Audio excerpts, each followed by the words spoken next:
The Fulton County District Attorney has been working to find something, anything to use to indict and prosecute our former president for trying to overturn the 2020 election. And she's had the help of this little nincompoop, grand jury foreman Emily Coors. Now, in this rare and completely inappropriate PR press tour, she can be seen and heard salivating over the possibility of ruining Donald Trump. Thus far, this little turd has done interviews with the New York Times, NBC News, the Atlanta Journal-Constitution, and CNN. Take a listen and try not to gag. Did you personally want to hear from the former president? I wanted to hear from the former president, but honestly, I kind of wanted to subpoena the former president because I got to swear everybody in. And so I thought it'd be really cool to get 60 seconds with President Trump of me looking at him and being like, do you solemnly swear? And me getting to swear him in. I kind of just thought that would be an awesome moment. It's not a short list. I mean, we saw 75 people, and there are 6 pages of the report cut out. So we're talking about more than a dozen people? I would say that, yes. Are these recognizable names, names that people would know? There are certainly names that you would recognize, yes. There definitely are some names that you expect. I'm not going to speak on exact indictments. I don't think that there are any giant plot twists coming. I don't think that there are any giant, that's not the way I expected this to go at all. I don't think that's in store for anyone.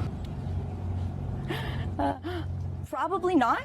I wouldn't want to characterize anyone else's reaction, of course, but so that was when we heard a lot in testimony. But probably not. It probably wouldn't shock you. I would not expect you to be too shocked, no. And that includes of the former president, potentially? Potentially. It might. There's cringeworthy, and then there's gag-worthy, and that was gag-worthy. First of all, I gotta know, why do all liberals look basically the same? It's really quite something. Trump derangement syndrome is an unforgiving physical disease. And that Emily Coors, well, she is a 30-year-old woman child who describes herself as between customer service jobs. She didn't vote in the 2020 presidential election. She's about as savvy as a fence post, and she is going to be part of recommending whether prosecutors should indict Trump and put him on trial. Now, while there are few intellectual qualifications to serve on a grand jury, you don't necessarily have to be a benefit to society. That is true. But really damn sure you have to be impartial and not a deranged whack job looking to fulfill a vendetta against the subject of the freaking investigation. Now, while legal experts agree her little press tour isn't illegal, it could ultimately poke a giant hole in this already BS investigation against Trump. These public remarks could be cited in future litigation, possibly as evidence of bias in a motion to dismiss a case or a motion to change venues. And I hope it is, because it's really some crap. And legal minds and mainstream media hacks wonder why conservatives feel there is a two-tier justice system rigged and stacked against us. Well, crap like this doesn't convince us otherwise, I'll tell you that. You know, it's quite obvious this girl wants to be famous, but rather than sell out the rest of the grand jury and making mockery of the justice system for attention, couldn't she just make a NyQuil chicken TikTok cooking video like the rest of the millennial Gen Z brats do to get noticed? You know, this whole Fulton County probe is a waste and a joke to begin with. Of all the lawlessness and thuggery that goes down in that county, the DA chooses to go after Trump over an election that was over 2 years ago? Unbelievable, but actually not. More like infuriating, but par for the course. So this craze of injecting diabetes drugs, such as Ozempic and similar meds for weight loss, has been popular on what else? Communist TikTok. And now there is a worldwide shortage of the treatment, and actual diabetics are pissed, as they should be. But what are the short and long-term side effects of shooting up diabetes drugs when you don't have diabetes? Joining me now is family and emergency medical professional and Fox News contributor, Dr. Jeanette, who I'm so glad to see. Always great to see you. And I have been wanting to ask you about this for some time now, because I have no fewer than 3-4 friends who are not incredibly overweight, maybe have 5 to 10 pounds they want to lose for aesthetic purposes only, and they are using diabetes drugs or peptides. They say peptides because it makes them feel better to lose weight, and it's been working. So I'm wondering, though, because I need to tell them what's up here. What are the side effects, short and long term, of non-diabetics using diabetes medication? Right. So, and you're exactly right, Tommy. I want to point out Ozempic, also known as semaglutide. This is a drug to treat a disease, and that disease is diabetes, which over 100 million Americans suffer from, and it's one of the main reasons why we see so many people with heart disease.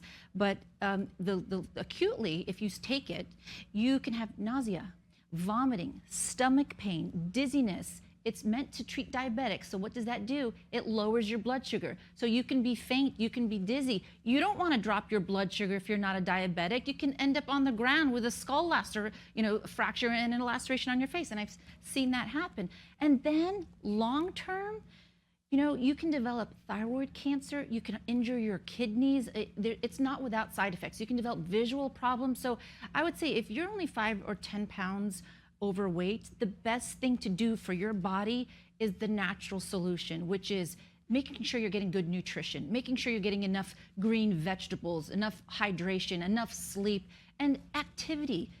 Exercise, 150 minutes every week is what the American Heart Association recommends, because you may be giving yourself this short-term solution of losing that 5 or 10 pounds that you want to lose to look good.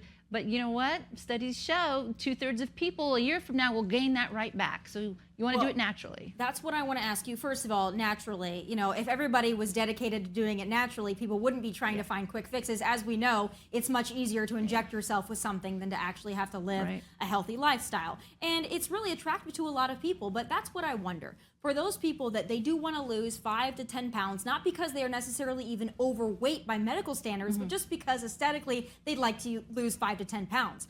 But is this something that you have to be on for the rest of your life to keep that weight off? That's what I tell my friends. Like, listen, you're going to be addicted to this drug forever, because the second you go off, you gain it right back. That's a very good point, because what this drug does is it signals to your brain you're full, so you stop eating. When you remove that medicine, then you no longer get those signals to your brain. You're going to start eating more. So if you're not really being cognizant of what you're eating, what you're ingesting, and watching your intake, then you're going to gain that weight back. So potentially you would have to be on it long term to keep that weight off, unless you have very good, strong discipline. Now, if you're a diabetic, you may need to be on it lifelong, just to help protect your body from from actual diabetes, not just I want to look good for the summer, which is a big difference. But I want to talk about that too, because I am wondering how these people are getting their hands on this medication. What doctors are seeing somebody that's maybe 5 pounds that they want to lose and saying, I'm going to give you this diabetes medication? How are doctors, physicians, medical experts, how are they able to prescribe this to somebody who doesn't have a medical need for it? It's inappropriate, and hopefully you have a good doctor that will do what's in your best interest. Technically, you're supposed to have a BMI of at least 27 and have one medical issue like high blood pressure, high cholesterol, that sort of thing, maybe some heart disease. That's what it's indicated for. There's 2 types of these medicines, the Ozempic and Wegovy. Now, Ozempic was made for diabetes, but is being used off-label for weight loss. So the company that made Ozempic made Wegovy, which has been FDA approved for weight loss, but for those with very high BMI that are, obese. But it's not good medicine. It's not good practice to prescribe it to someone that may have side effects from it. I mean, one of the potential side effects, thyroid cancer, changes in your vision. Not to mention, again, one of the big issues, it can drop your blood sugar and result in. So, say you give yourself a shot and you go out and drive on the highway, and then you become dizzy and faint. You might put yourself in danger. You may put other people in danger. So, you really have to have the conversation and educate your patients. What is the best plan if you want to lose that 5, 10 pounds? What will work long term? That these short-term solutions generally are not effective. But I think it all starts with educating and letting your patient know that this is what I think is best for you. And I understand it's hard to fight those cravings, but in the long run, eating more fruits and vegetables, getting more fiber, being more active is better for you.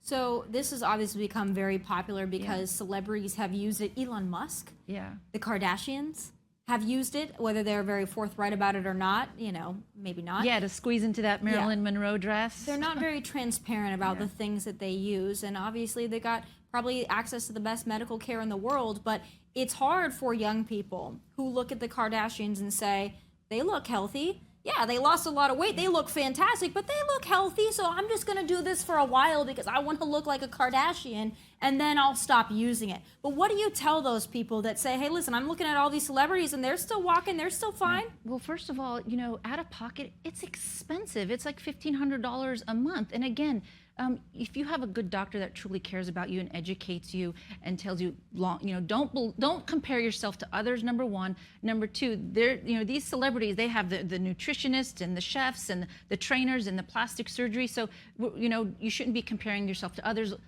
Think about your own health, your own risks, and understand what the outcome could be. It's a challenge. You have to have that conversation, and there are going to be some doctors that just say, okay, you can try it, or some doctors that are hard no. For me, unless my patient was morbidly obese with multiple medical conditions, I would, if you're just 5-10 pounds overweight, I would not prescribe it to you. But someone else, for example, I just had a patient not too long ago who was looking to have gastric surgery. I asked her, have you done the exercising regimen? What are you eating? Have you tried the injections? Do that first before you jump to surgery. You want to keep the most conservative measures first. I think that's the best approach.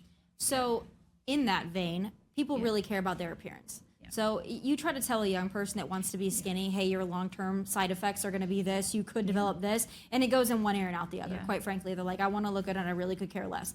I think we've all been there where it's like, hey, listen, tanning. Oh, I know tanning's horrible for me. Will I still do it? Yeah, sure, I probably will. So it's hard to have that conversation. As much as we all know how bad it is, it's like, give me my one vice. I know drinking is bad, but I drink once a week.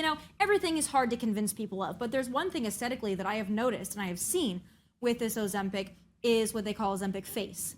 So I don't know if that's because of the dramatic weight loss that makes you sunken in, but makes people look just like they're aging. Yes, they've gotten skinny, but it's not necessarily like if you diet and exercise and you just get skinnier. It's a certain look that people are getting, and they're losing a lot of the plumpness in their face. Right. So what is that? So that's because when you lose weight, you lose the fat, but the skin still stays there. So you're losing the fat. You have loss of collagen as well. So that's why you see this hanging skin. And it's no surprise at all. And some people, they think, oh, well, I'll just go fix that with fillers. But you're messing with your face. You're messing and interfering with Mother Nature, and you're just not going to be yourself. You're not going to look yourself. But that is a potentially irreversible side effect of using Ozempic, because you're losing weight so quickly instead of slowly and naturally. So your skin can accommodate that weight loss. Exactly, because your skin is stretched out and it's filled with collagen, adipose, but then it quickly, that amount of fat diminishes, but the skin is still there and it's just hanging loose. So that's one thing to consider. Kind of sort of like what you see in smokers. They have this premature aging and wrinkles and hanging skin because they erode the natural amino acids in their skin. Last thing I want to ask you, because I know that there are a lot of young people that look at celebrities and they look at another type of injection. You brought it up already, fillers. So fillers, there's a filler craze in Hollywood. There are people that, like Madonna, who don't even look, not like themselves. They don't look like a human being. I'm a big fan of the Housewives. I see some of these housewives, and I've watched them over the years. I've watched them progressively get more fillers and more Botox and then more fillers. Is there, besides just looking like an unhuman alien, are there side effects to fillers, and especially fillers over a long period of time, like re-injecting? It depends on what you're using. I think it's okay if you want to do something a little bit here and there just to kind of boost your confidence. But I worry about young people with mental, illness that might have body dysmorphic, disease, for example. And you can have an allergic reaction if you put too much filler, for example, in your lips. You can have circulation issues. You can hit a blood vessel. People put it around their face, their eyes, their nose. You can go blind. So it's not without risk.